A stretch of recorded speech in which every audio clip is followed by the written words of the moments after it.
Workers union ఈరోజు ప్రతి సంవత్సరం మేము కోరికల దినోత్సవం జూలై 10వ తేదీ చేస్తున్నాము.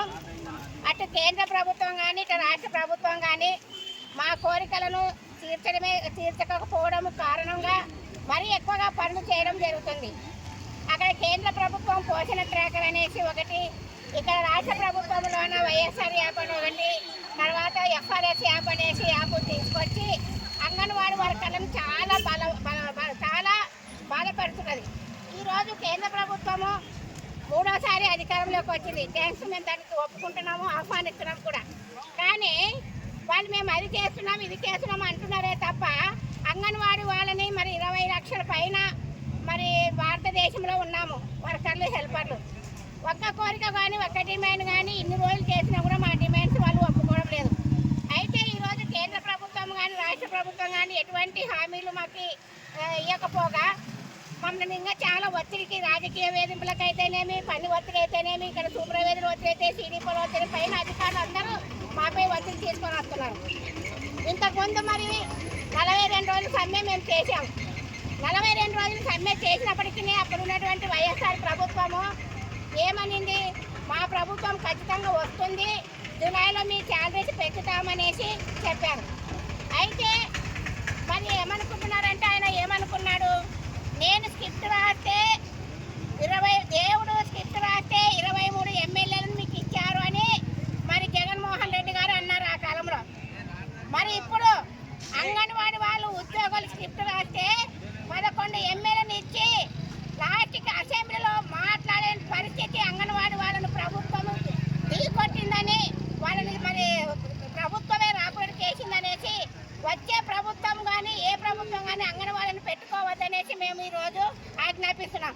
అయితే 42 రోజులు ఆడవాళ్ళు సమ్మె చేసినామన్నటువంటి కూడా కొన్ని జీవోలు నామమాత్రపు జీవోలు ఇచ్చేసి ప్రధానమైన డిమాండ్ వచ్చేసి గ్రాట్యుటీని పక్కన పెట్టారు, శాలరీస్ని పక్కకి పెట్టారు.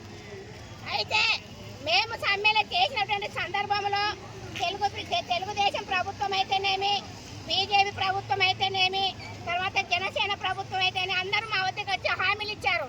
మా ప్రభుత్వం వస్తే మేము ఖచ్చితంగా జీతాలు పెంచుతామని చెప్పారు. మరి ఈరోజు తెలుగుదేశం ప్రభుత్వం ఆ మాట నిలబెట్టుకోవాలనేసి మేము ఈరోజు మా డిమాండ్స్ని మేము వాళ్ళ ముందు పెడుతున్నాం. మొన్న కూడా మేము కలిసి వచ్చాము, మంత్రులను కలిసి వచ్చాము, శిశు సంక్షేమ శాఖ మంత్రిని కలిసి వచ్చాము. మీ డిమాండ్స్కి సానుకూలంగా మేము పరిష్కారం చేస్తామని చెప్పారు.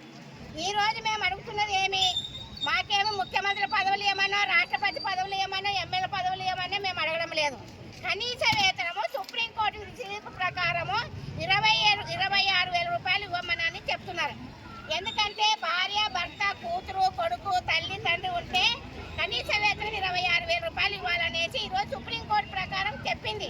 సుప్రీంకోర్టు కూడా వీళ్ళు గ్రాట్యుటీకి అర్హులు అనేసి సుప్రీంకోర్టు తీర్పు ఇచ్చింది. సుప్రీంకోర్టు తీర్పు పక్కన పెట్టి ఎవరిష్టానుసారంగా వాళ్ళు ప్రజలకు అనుగుణంగా కాకుండా వాళ్ళకు అనుగుణంగా పరిపాలన చేస్తున్నారు. అయితే ప్రభుత్వము ఏమనుకునిందంటే, గత ప్రభుత్వం వైఎస్ఆర్ ప్రభుత్వము నేను చేయూతనిస్తున్నాను, విద్యా దీవెన ఇస్తున్నాను, టీచర్ పోస్టులు కానీ ఏ పోస్టు కానీ ఏ ఉద్యోగం లేదు, మాట మిసిగితే నవరత్నాలు. అందుకే ఈరోజు 11 సీట్లు ఇచ్చి కనీసం శాసనసభలో కూడా ఆయన మాట్లాడలేని పరిస్థితికి తీసుకొచ్చినటువంటి అంగన్వాడీలను పెట్టుకుంటే ఈ ప్రభుత్వమైన అటువంటిదే ఈ ప్రభుత్వానికి అదే బుద్ధి చెప్తామనేసి మేము మా డిమాండ్స్, ప్రధానమైన డిమాండ్స్, మమ్మల్ని అంగన్వాడీ వర్కర్లుగా గుర్తించాలా, సుప్రీంకోర్టు ప్రకారం గ్రాట్యుటీ ఇవ్వాలా, తర్వాత ఐసిడిఎస్కి బడ్జెట్ పెంచాలా, ఐసిడిఎస్ని బలోపేతం చేయాలా, ఏవైతే గత ప్రభుత్వంలోనే మాకు జీవోలు ఇస్తామని అమలు చేశారో ఆ యొక్క జీవోలు కూడా ఈ యొక్క సందర్భంగా ఇవ్వాలనేసి కోరుతున్నాము. తర్వాత ఐసిడిఎస్ని ప్రభుత్వ పాలనే ఉండాలని, ప్రైవేటీకరణ చేయరాదనేసి మేము ఈ సందర్భంగా కోరుతున్నామండి. మా సమస్యలు ఖచ్చితంగా పరిష్కారం చేస్తానని చెప్తూ, నా పేరు కె వెంకటమ్మ, జిల్లా ప్రధాన కార్యదర్శి, CITU.